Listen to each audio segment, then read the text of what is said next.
gonna introduce the speakers, to save time. So there are, copies of the bios of speakers printed outside. So if you are, please pick a copy if you for that information. And there will be a reception tonight at Professor Zimmerman's house, and information will be sent to you by email and also announced later. And if you have any questions, reach out to Dr. Alexandra Dalfero. She's the Associate Director of the Center for Southeast Asian Studies at UC Berkeley here. So please reach out to her for more information. All right, it's exactly 9 now. We can get started. So good morning again. My name is Tuong. I'm Professor of Political Science at the University of Oregon. And I'm the co-organizer of this event, this symposium, very important event today. And we start out with the welcome panel for the host to talk about, to welcome you all here today, and then talk a bit about the symposium, to provide an overview of the symposium. So let me invite Professor Lisandro Claudio, who is Associate Professor and Chair of the Center for Southeast Asian Studies, UC Berkeley.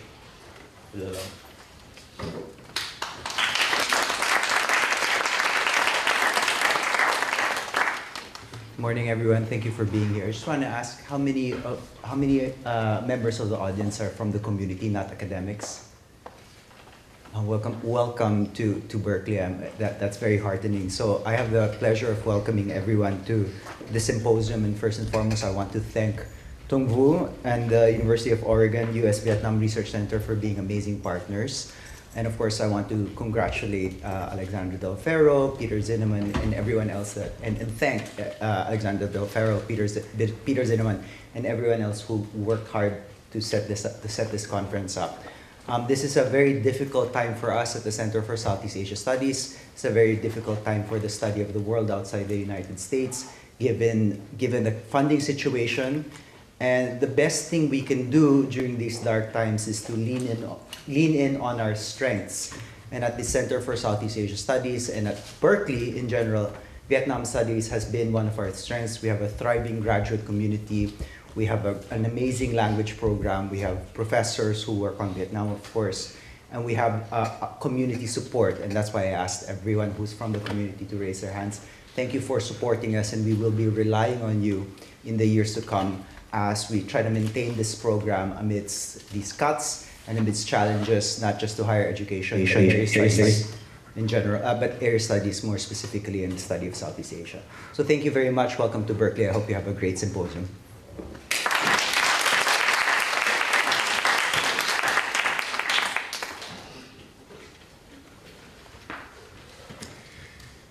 Hey everybody, you can hear me clearly, yeah? Okay, so I'm Peter Zinnemann, and I want to echo Lisandro in welcoming you all to our conference.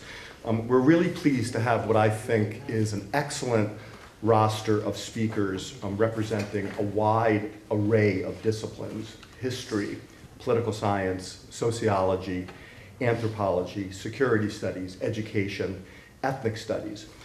We're also really happy to be featuring a significant number of actors who have been directly involved in the history of US-Vietnam relations over the years, from high-ranking officials of the Republic of Vietnam to a representative of the not-quite-defunct US Institute for Peace, to distinguished members of the Department of Defense, to contemporary environmental activists and human rights defenders.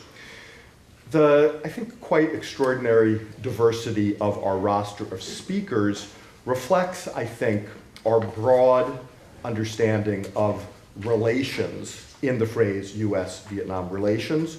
While we are, of course, very interested in the dynamics behind conventional diplomatic relations between the two countries, including, of course, the resumption of formal diplomatic ties 30 years ago, We're also focused on connections of an economic, social, cultural, and historical nature. The broad focus of the conference also reflects, I think, the distinctive or the fairly distinctive brand of Vietnamese studies practiced here at Berkeley for the past 30 years, grounded in the study of modern history and culture and embodied by our peer-reviewed quarterly journal, the Journal of Vietnamese Studies, published by UC Press. This style of Vietnamese studies marries the interdisciplinarity and Vietnam-centric focus of traditional area studies with a commitment to independent scholarship free from partisan political pressures. In this spirit, I look forward not just to hearing the papers over the next 2 days, but also to joining you in open discussions that the papers provoke and that hopefully will unfold with a lot of vigor and energy over the next couple of days. In closing, I want to especially thank Professor Tuong Vu of the University of Oregon, one of my first PhD students here at Berkeley, and really the brains behind this event, as well as Alexandria Del Faro, who has been organizing it on the ground here at Berkeley through the Center for Southeast Asian Studies under the auspices of the Institute for East Asian Studies. I also want to thank some of our more senior speakers who have joined us today, Mr. Hoang John Negroponte, Bui Kien Thanh, and Vu Thanh Thuy, as well as our not quite as senior, but still very distinguished keynote speaker, UC Berkeley alumni Elizabeth Fu. Look forward to conversations over the next couple of days, and let me now turn the dais over to Tuong.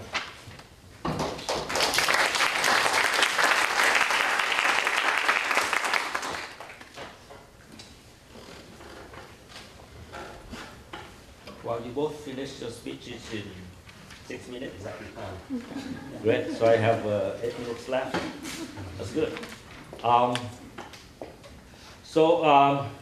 Good morning, everyone. Again, my name is Tuong Vu, University of Oregon. And it's really my great honor and pleasure to have you all here. So thank you all for coming here today. I know many of you coming from very far away across the country, across the world, right? From France, Sweden, from Australia, to be here with us today. So really, a big thank you. And the research that you submitted is amazing. I've read, like most of the papers, all of the papers, quickly, but some of the papers very carefully. And the quality of research is very good. And I'm very, very proud of what we have been able to achieve. Like we planned it like a year and a half, right, in advance. And that really helped to get the quality of the submission to be very, very solid, very high. And I'm really grateful to all of you participants for that. And thank you for bringing your insight and knowledge to contribute to this symposium. And I also, want to thank our host, certainly, like the Center for Southeast Asian Studies. More than 20 years ago, I was a student here, and it feels like, being home again. 20 years, 25 years, yes. So thanks Professor Zimmerman, thanks Professor Claudio for your support, and I really share the concern about the center, and I hope you continue to get support from various sources from the community to strengthen it. You have a long tradition, maybe going back to the Second World War, and I hope that will help you to continue. And I certainly want to thank our financial supporters who have been very generous in supporting our center from the beginning. And some of them are in the audience, Mr. Nguyen, Mr. Hoang, Mr. Bui Văn Phú, and Mr. Ngo Văn, who cannot make it here today. So these financial supporters really have been helpful besides in the other sources.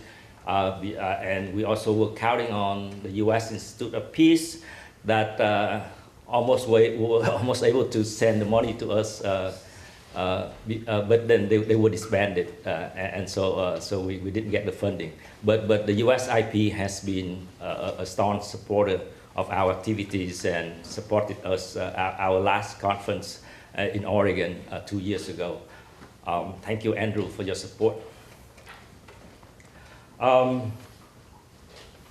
Then my team is next. I want to thank all the members of my team who are at the U.S. Vietnam Research Center, both our in-house team, that's Thuy, Alex, Thai, Nguyen, who have helped us a lot to organize this event.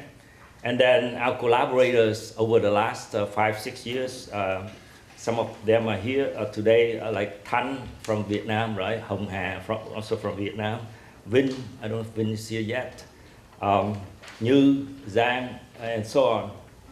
And Professor Ed Mueller and Professor Linh Hằng Nguyen have been also very strong supporters from the beginning for our activities. Then next, I would like to take a few minutes to introduce our center, what we have done. And our center was founded in 2019, but this was the event right here at Berkeley, 9 years ago, almost a decade ago, that really built the momentum for our activities so far. And it was, I think, under the basement of the Doe Library at the time, 9 years ago. And many of you in the room today were there, and you saw it happen. One of the rare conferences on the Republic of Vietnam that has ever been organized in the US. And then we move on with another conference in Oregon, and many of you in the room also were there in 2019 on the topic of Vietnamese republicanism that has been seriously neglected in the literature. Then 2 years ago, we had this big conference that brought together almost 100 participants who were academic leaders and community leaders across the country to have a dialogue about how the Vietnamese American community contended with war and post-war legacies. And we had a great success. And just last week, I was in Massachusetts for the exhibit on áo dài in a time of war. It's still going on until December, so if you have a chance to be in the New England area, please come to visit. For the first time, 15 dresses from Madame Ngo Dinh Diem, and then several dresses from Madame Nguyen Thieu were on display. And just before that, we had this summer retreat in Newport Beach, California, for Vietnamese American scholars and community leaders to mingle and interact. And from our activities, we have published quite a few books, as you see, on Republican Vietnam, on the diaspora, on contemporary Vietnam. Books on 4 major nationalist parties of Vietnam during the period 1945-1954, and the translation and other books.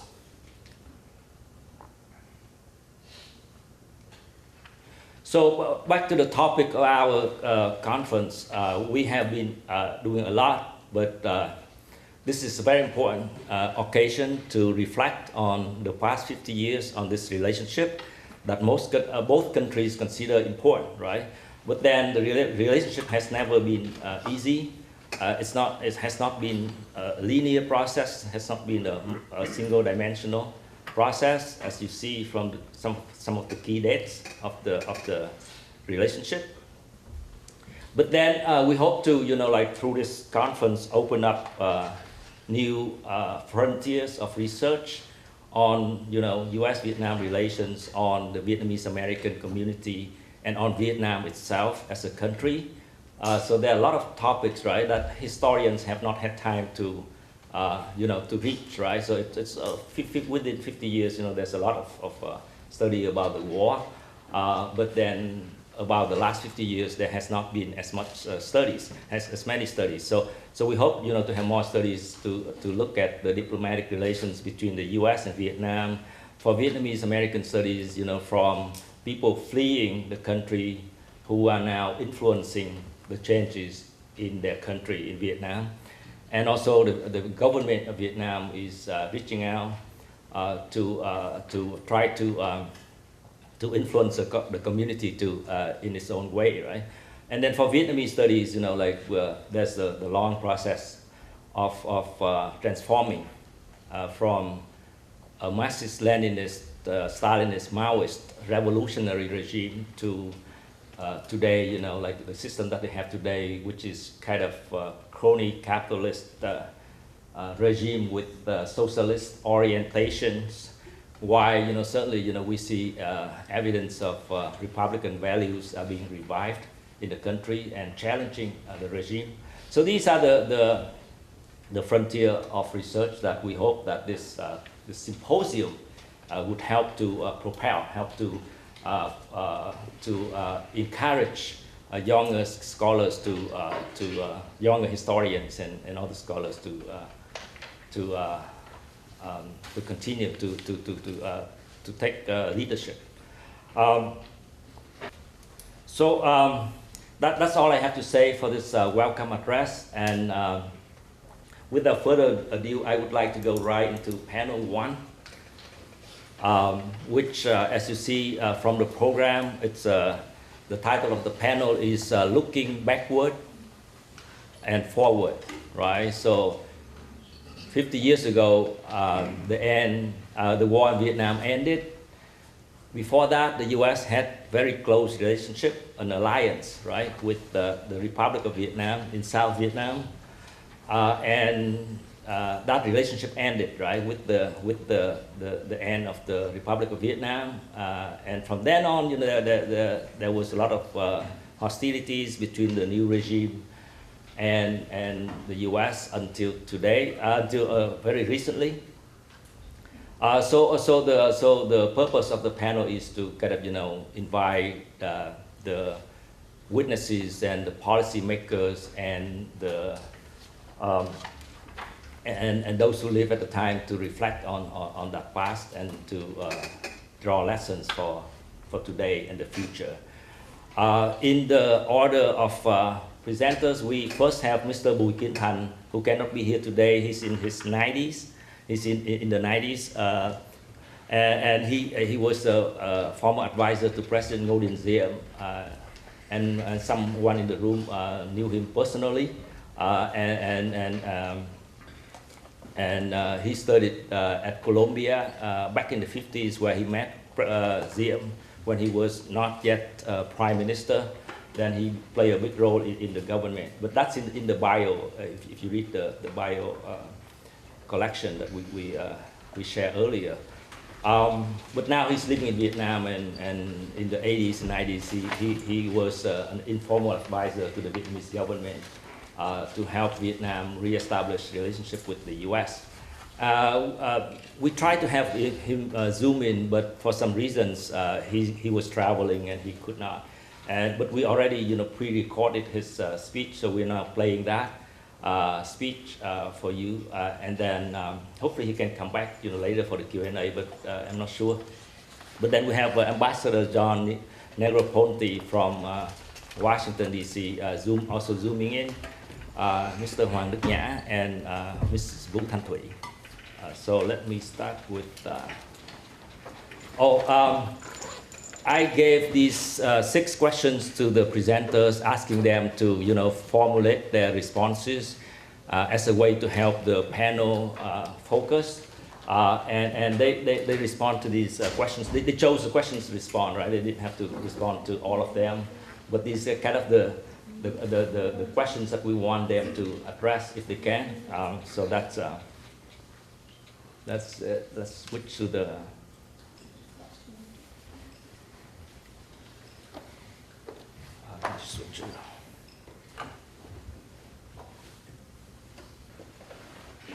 Hello. Greetings from Vietnam. I'm very happy to be with you today to talk about Vietnam and U.S. cooperation. The first question is, how would you describe the U.S. Republic of Vietnam partnership during the Ngo Dinh Diem period.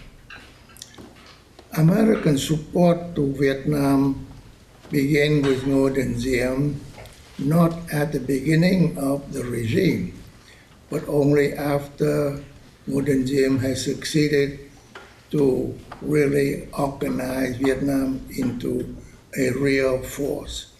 In the beginning, Ngo Dinh Diem did not have control over the army nor the police. But when Ngo Dinh Diem has succeeded in putting things in order, the US government began support to Ngo Dinh Diem regime in December 1954. With that support, the US bring into Vietnam possibility of organizing the country into a very strong country based on reorganization of the administrative system, with University of Michigan helping build the School of Public Administration, reorganizing the police, and the economic aid coming to help Vietnam, commercial aid to put economic of Vietnam in order.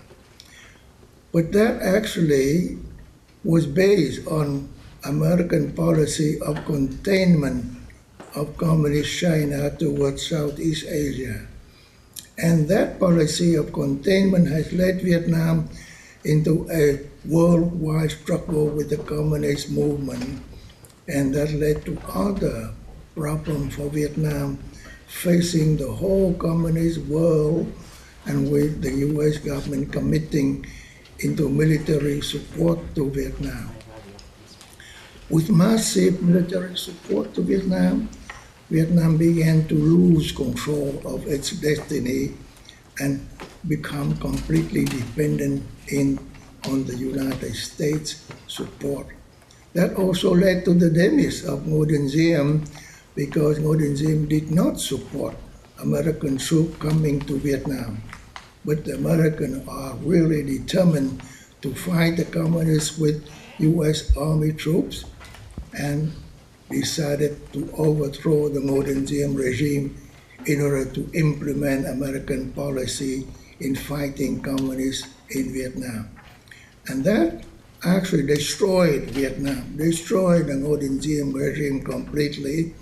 And we know what happened during all the 10-year war between the US and Vietnam, with massive American troops, 3 million over American Vietnamese, so American soldiers have been put into Vietnam, but then still the United States has to really decide to withdraw after 73.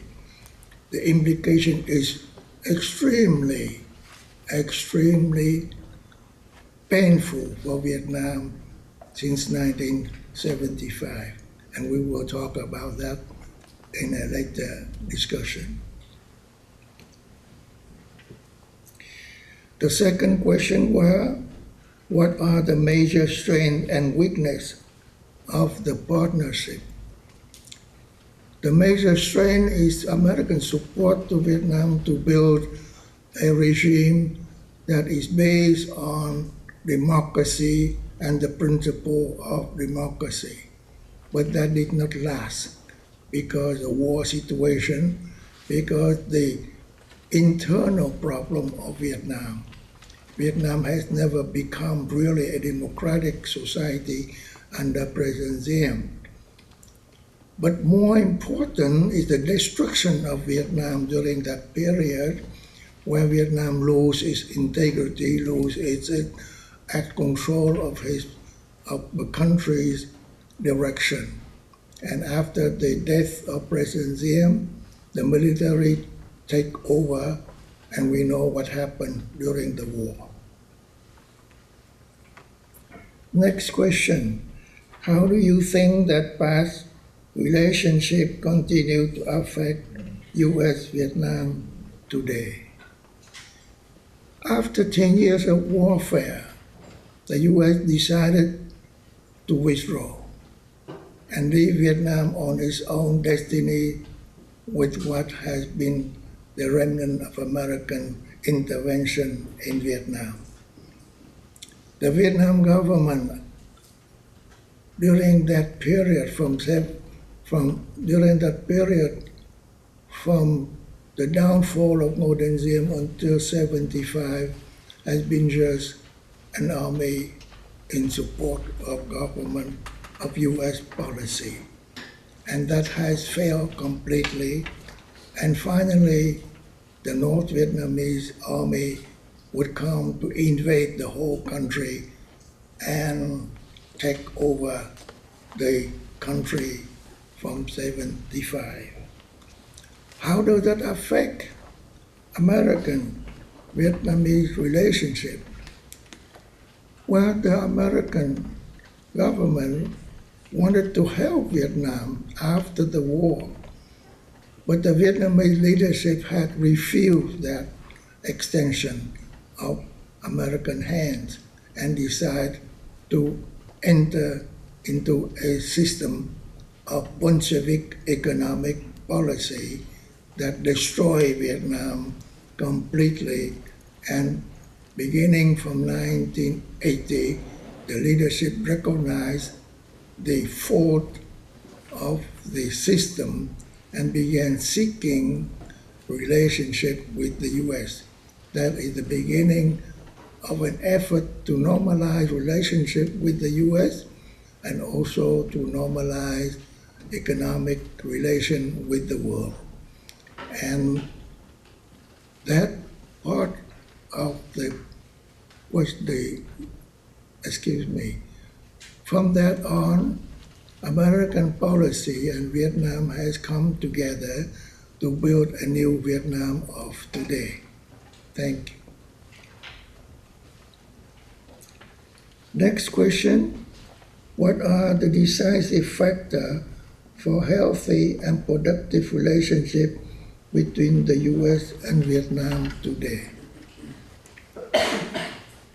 The decisive factor is that both sides recognize that partnership would be based on equality between the two countries, and the U.S. will bring effort to help Vietnam to develop, and Vietnam will contribute its share into helping stabilize the whole region.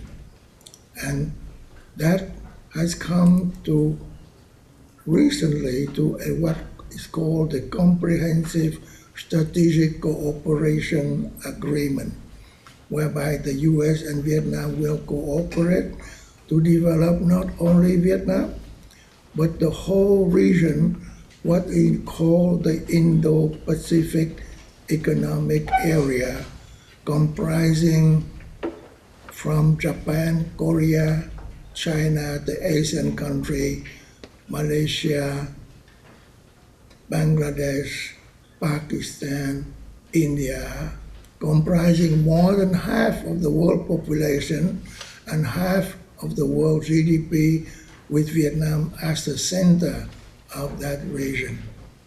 That is the key strategic agreement between Vietnam and the U.S. for mutual cooperation, not only for Vietnam, but for the whole region.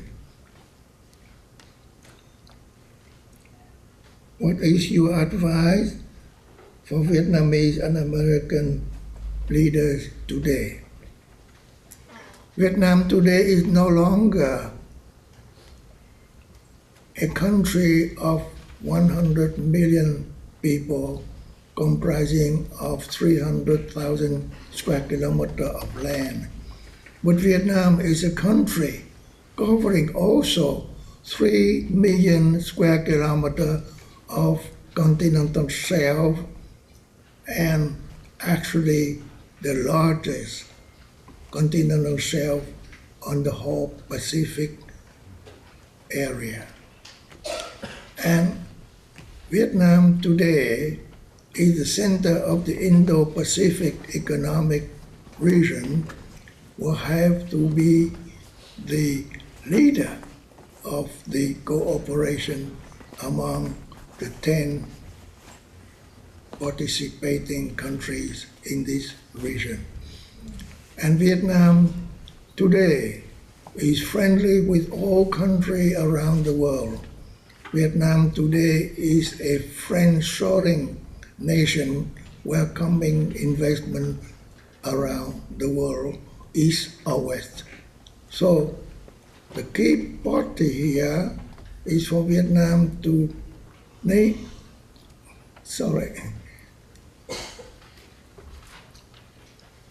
The major decision for Vietnam today is to be friendly and cooperative with all nations without consideration of political system and of ideology. And that is what Vietnam needs to do today.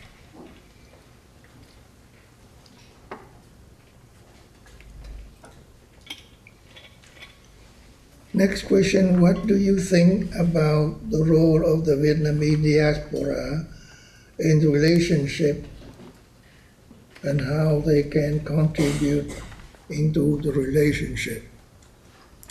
By the fate of history, we have now over 6 million Vietnamese diaspora around the world in more than 100 nations in over 5 continents. They are a major force for Vietnam to help build the country and also to help build good relationship with many, many nations around the world. And the diaspora have to conceive their role as the major contribution to Vietnamese relationship with friendly nations and also a major factor for building the country from economic underdevelopment to a major economic country around the world. Because diaspora has been well trained. Diaspora Vietnamese are a very, very major force in every country that they are actually being citizen of. So the Vietnamese diaspora must conceive themselves as a major contributor to Vietnam relationship to the whole world to build democracy and also prosperity for the country. Thank you.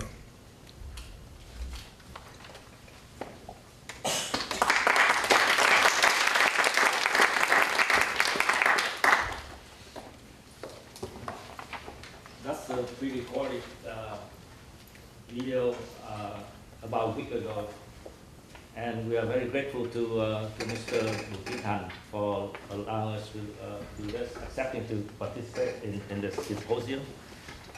And our next speaker, also from Zoom, is Ambassador Negroponte. If he's there, yeah.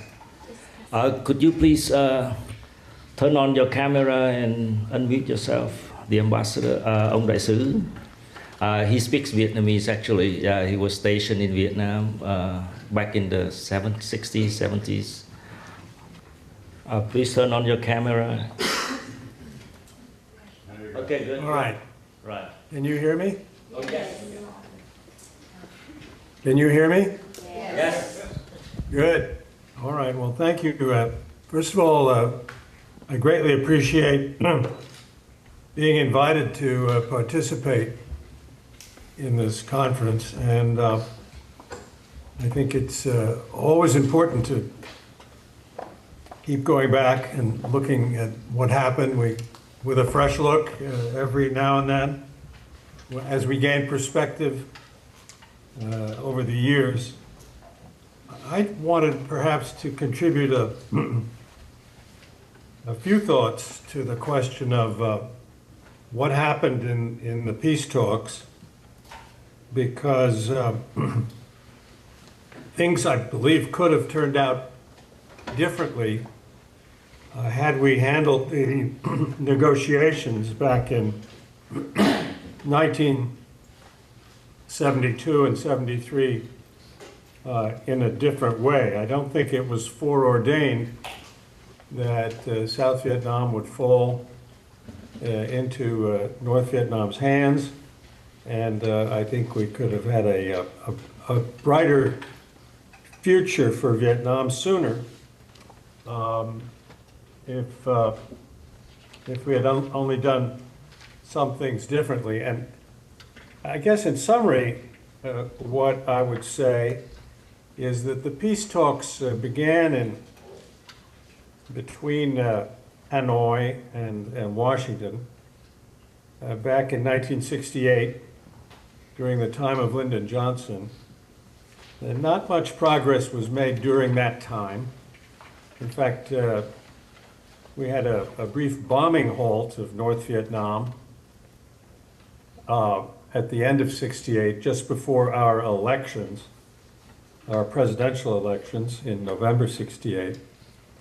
But then the war continued thereafter, and it was not until the end of the first Nixon administration that we had another opportunity to reach some kind of peace agreement. And at that time, what happened was that we, and I was there, I participated in all those negotiating sessions in October and November of 1972. There was really a loss of political will on the part of the United States to continue to help Vietnam, to continue to help South Vietnam. The level of casualties had been reduced substantially. We had, I'm looking at this from an American perspective for a moment, we had managed to reduce our presence from some 520,000 US troops in 1968 down to perhaps something like 50,000 forces in the South in late 1972. Our role was essentially a support role. The conflict had become one that was manageable, at least, from the point of view of the South. And there was, I think, the possibility of reaching some enduring arrangements on behalf of South Vietnam that would have permitted it to continue to exist in the form that it existed at that time. But when it came to presenting the peace terms that were negotiated with the North, which were presented to us by Hanoi in October of 1972, and to which we ultimately agreed and signed a peace agreement in January of 1973, the terms were much less favorable to the South than they could have been, including provision for the complete withdrawal of our forces from the South, for the ending of any kind of assistance to South Vietnamese security forces, very restrictive conditions on the replacement of arms and weaponry to South Vietnam, and provision for our final and complete withdrawal of all forces in a 2-year period by 1975. So that once our forces left, which I don't think was necessary as a negotiating matter, the country was left very exposed to aggressive behavior by the North, especially since we had not succeeded in obtaining any withdrawal of the North Vietnamese forces, and there were some 13 or 14 North Vietnamese divisions left in South Vietnam as a result of the peace process. So that the peace outcome, so-called, really bore no resemblance to any kind of a satisfactory arrangement for the people living in the South. And I think what you could say about the treaty, it was called the peace agreement, it was called the agreement to end the war and restore peace to Vietnam, and it did no such thing. It neither ended the war, nor did it restore peace, and it was a complete misnomer of what was actually in the agreement, which was basically a ceasefire that would allow our troops to leave under relatively peaceful conditions, but that once they had gone, South Vietnam was really left to the mercy of the remaining North Vietnamese forces, who within a 2-year period proceeded to invade the country and ultimately won the war, not as a guerrilla war, but won it through conventional means with the North Vietnamese army in April of 1975 overrunning Saigon. And so that is the sad story of how that phase of the situation ended. And I would only add an observation here based on the history of United States involvement of not only in Vietnam but elsewhere. I think it's a sad commentary that while very often we enter these commitments to help countries defend themselves or to train and equip their armed forces, and we sometimes after a certain period of time lose that motivation or enthusiasm that we had to continue to be supportive after a certain period of time. So I think that's what happened in South Vietnam. I think we saw it happen again, to my dismay, in Afghanistan, where our negotiators did pretty much the same thing with respect to Afghanistan as they did to South Vietnam, which was to basically pull the rug out from under the government. So it's a situation, or these are situations, which raise questions about the nature of American commitments to the defense of other countries abroad, and raise question about how reliably we can take America's word with respect to willingness to come to the defense of other countries. And we're seeing some indications today with respect to Ukraine, where there's some doubts being raised in certain quarters in Washington about whether we should continue to help the country of Ukraine defend itself against aggression, which raise once again the issue of how reliably can our word and our commitments to come to the defense of other countries, how reliably can that be taken? And so I leave with you the thought that there was a lot of complexity in the Vietnam situation, and there's a lot of different aspects and angles to pursue.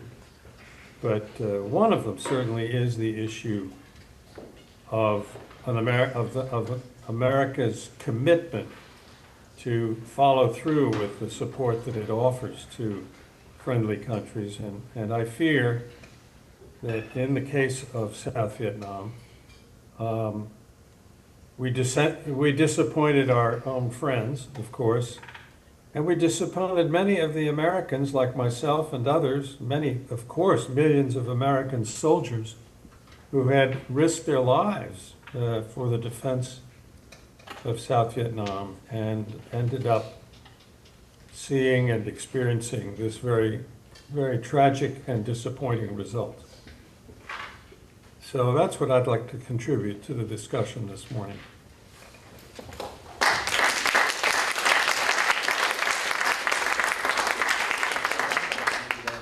For your comments.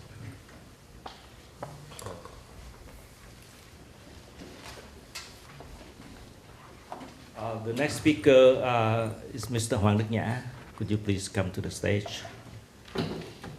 Ambassador, if you could stay around. I can't hear you. Oh, I'm sorry. Yeah, so Ambassador, if you could stay around. Yeah, thank you very much. And our next speaker is Hoang Hi, John. Hey, John, thanks for your remarks.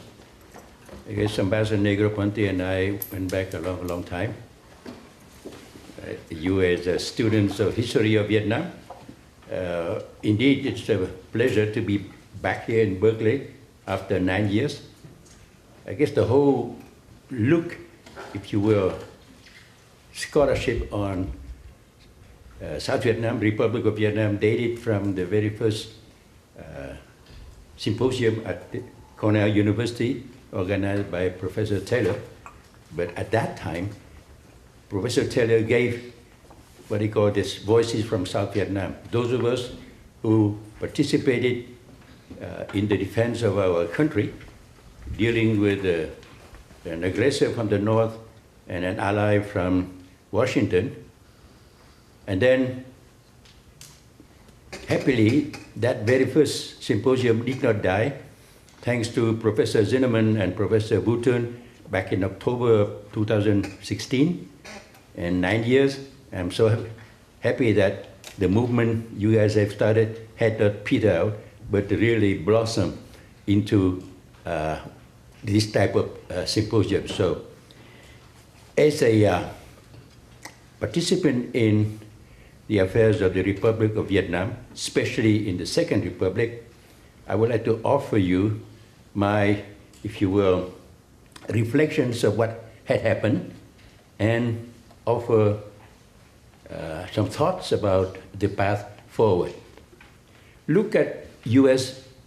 Republic of Vietnam leadership not as a single period, because the U.S. got involved in Vietnam throughout the existence of our country, 20 years, 1955, 1975. And during those 3 years, we had 3 distinct periods. The First Republic, 1955 until 1963, the interregnum period when generals jostled for power was from 63 to 67, and the Second Republic from November 67 to April 1975. If you will, the relationship U.S. Republic of Vietnam went from good to bad to ugly. Just like in a Western movie.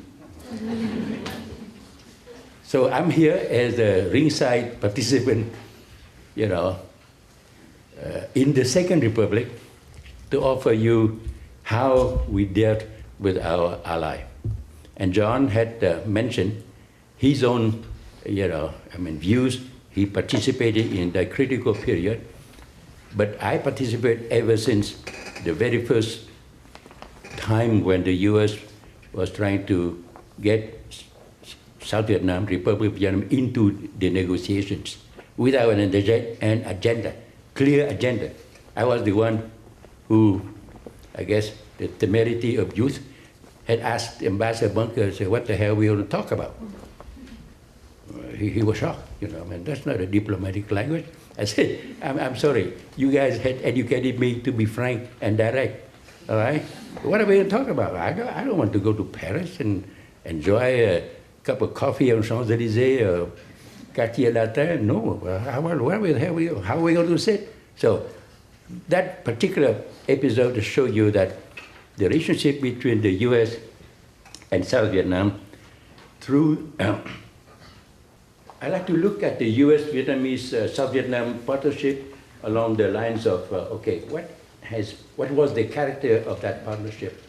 What were the strengths and the weaknesses? And past being prologue, I would offer how it will affect the U.S.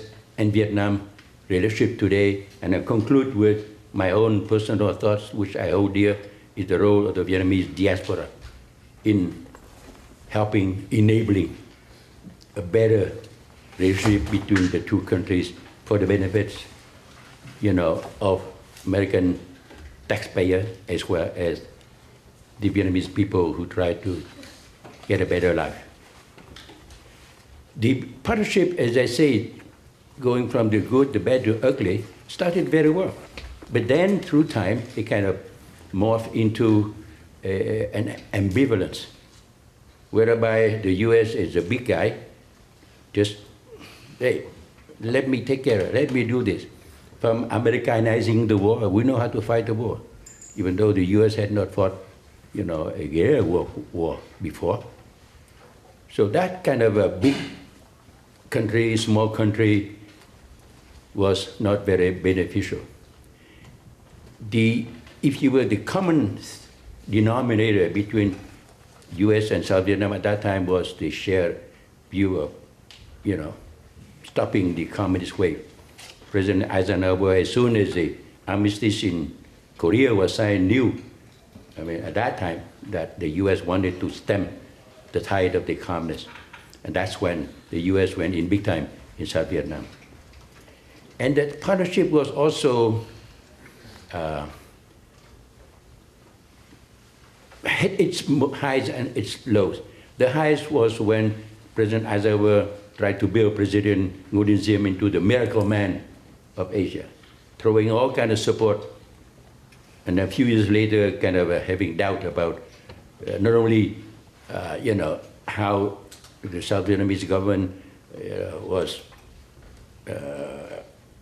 doing for the good of its people to fighting the communists.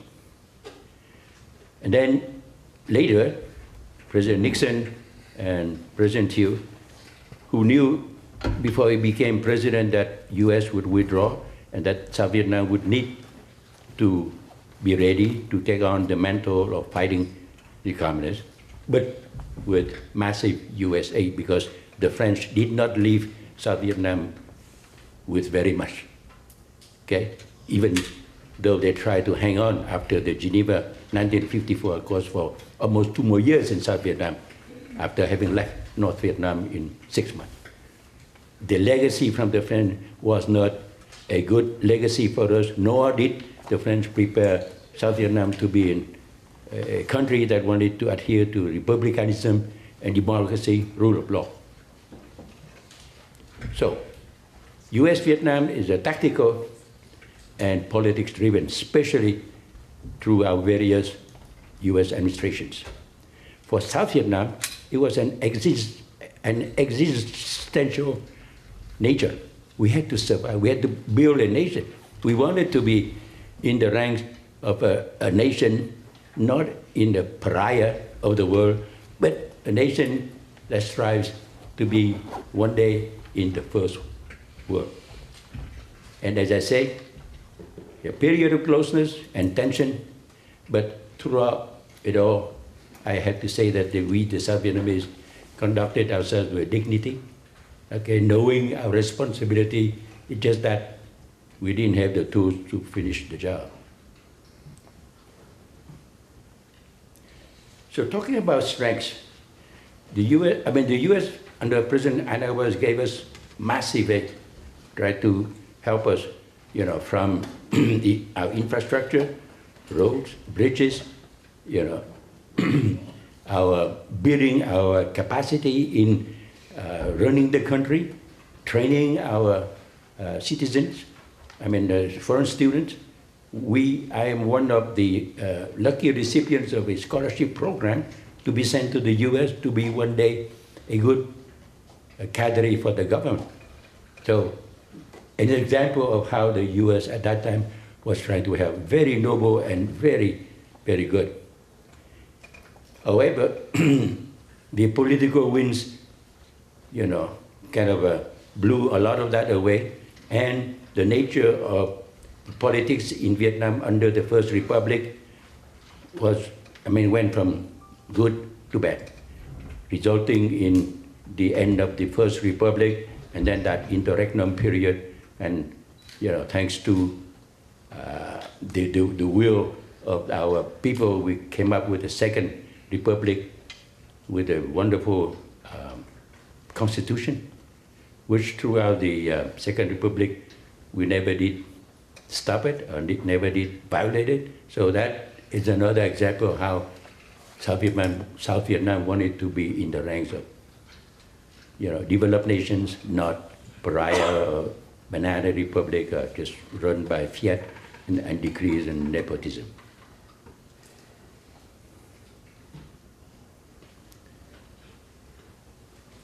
So based on what I have experienced, and John Negroponte referred to the pretty bad period in the negotiations, we never,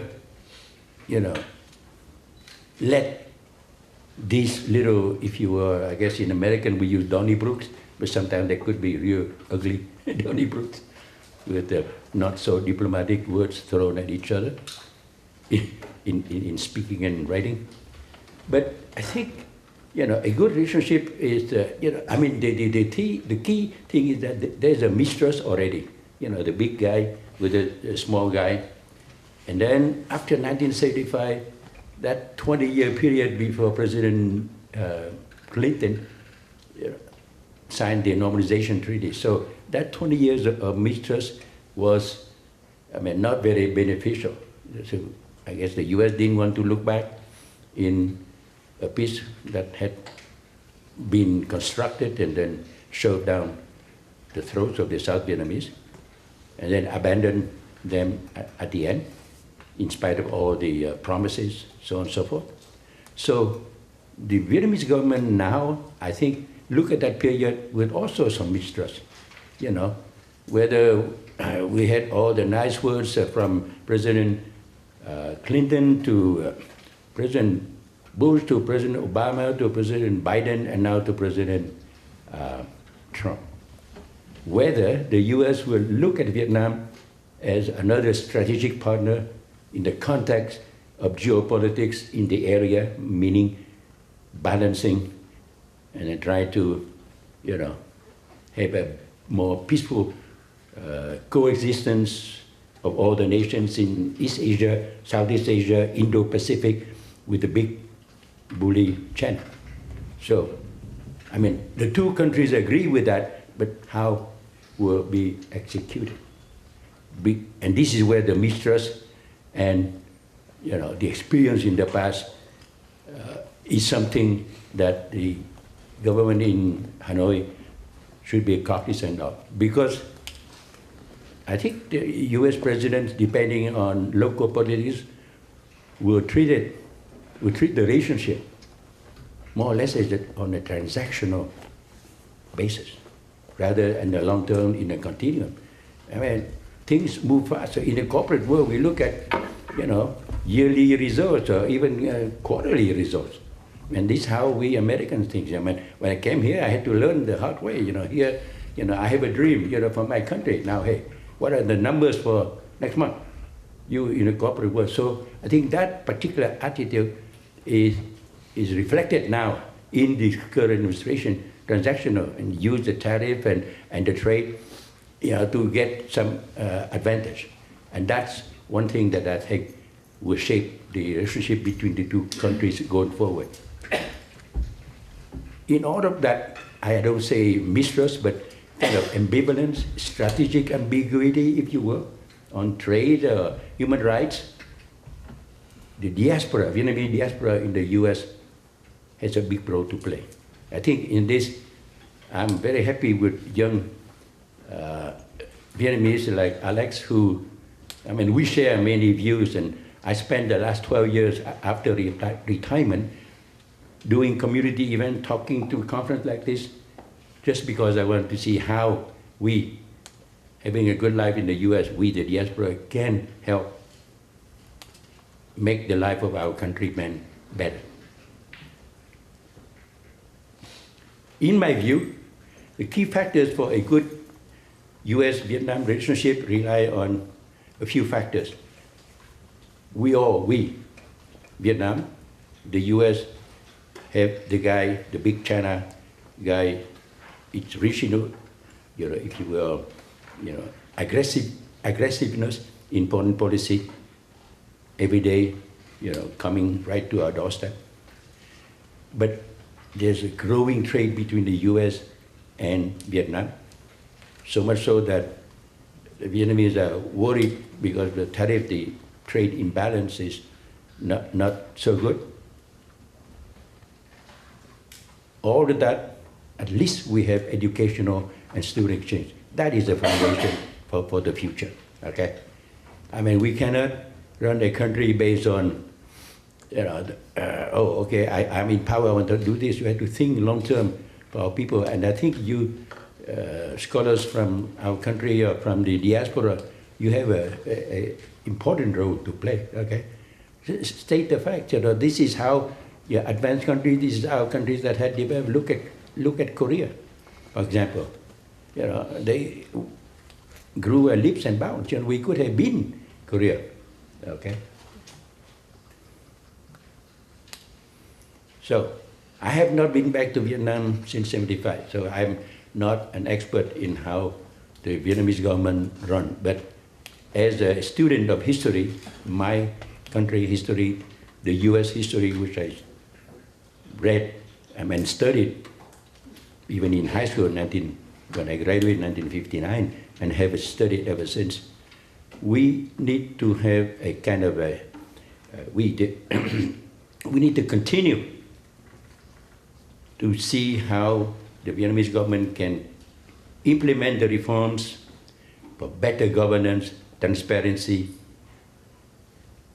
and especially insofar as the relationship with the diaspora, walk the talk, don't just talk, show us something, okay?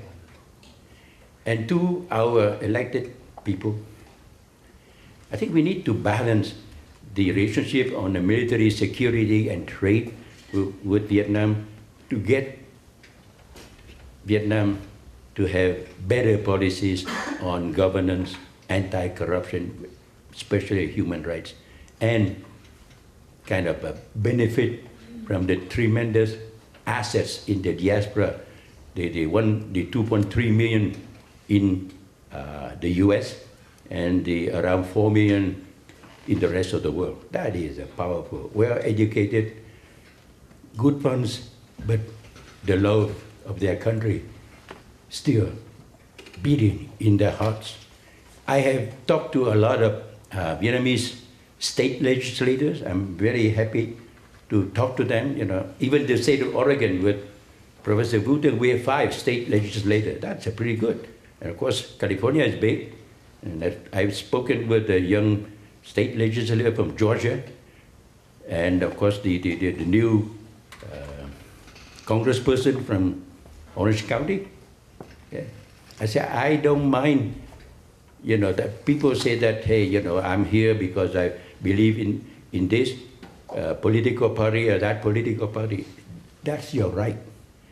Whether you sound like a Democrat or you sound like a Republican, but your heart should always beat Vietnam. Think about how you can influence through your voice at the state legislatures, at the Congress. Use the Vietnam Congressional Caucus. Use the exchange. Make your voice heard to the policy makers so that our people can have a good life. And that's what I think the diaspora can do. I follow a lot of, if you will, heated discussions in the Vietnamese communities from Washington, D.C. to Florida to Houston to Dallas, Phoenix, Seattle, San Jose, of course, in Orange County. it's divided, generational issue between those of us who left the country and those of you young scholars and young students. I mean, we formulate our thoughts based on what we witness or what we learn, okay? There's so much disinformation or half information, but still, with the advance of technology, information, you can get a lot of facts. So please, look at the facts and formulate your own view. But I think you will come up with the fact that you, the diaspora, can be an agent of change, if you will. Because you guys are well educated, you are, I guess, well-to-do, you can contribute. A lot of you have come home and help, which is wonderful. But now let's make it a concerted effort to see how we can influence the policymakers in our country, in America, to then kind of do almost a trade-off with the government of Vietnam on how, as I say, they can do better in transparency, in better governance, and protection of human rights in the country. So, with that, I think, this particular symposium will mark another, if you will, challenging period ahead. Walking out of this after tomorrow, what are we going to do? Because the next 50 years will be very different from the previous 50 years. Right? So with that, as I say, I kick the can down to you, diaspora. Thank you.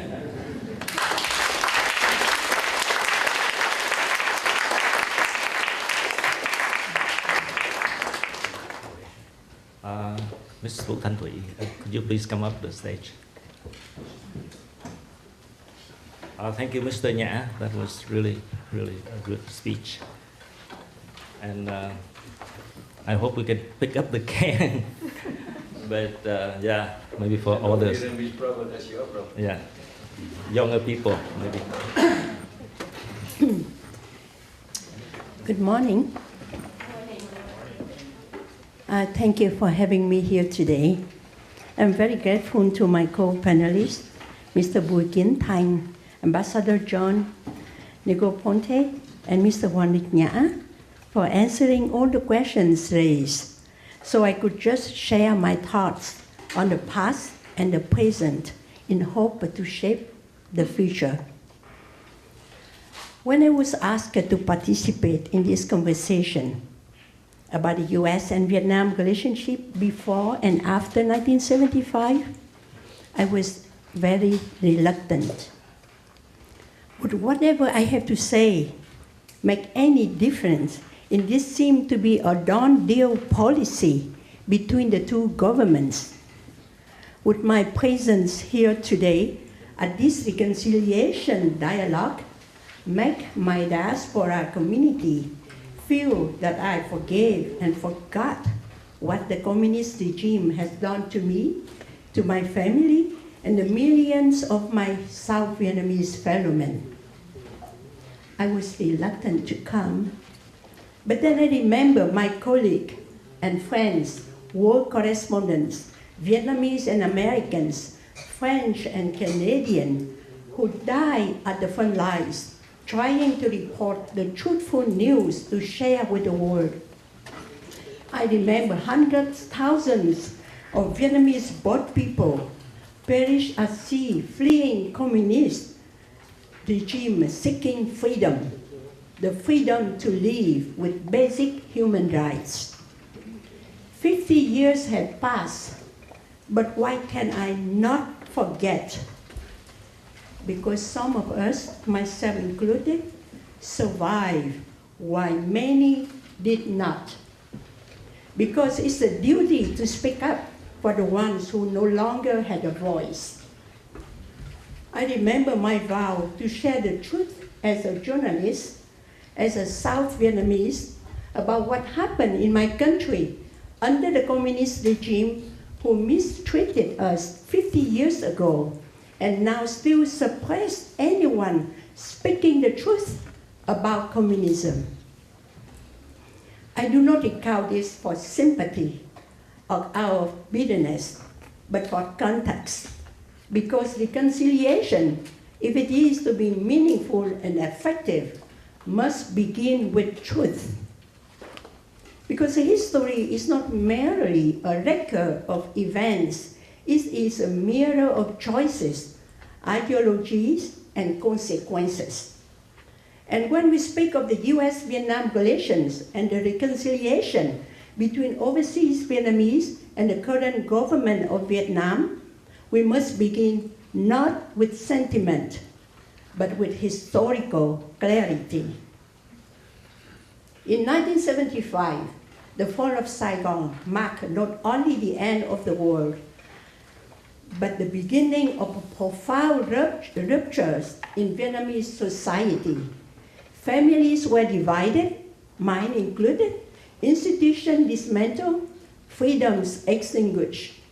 What followed was not peace, but re-education camps, mass exodus, and the silencing of dissent. The communist regime that emerged from that moment did not simply govern, it imposed a worldview.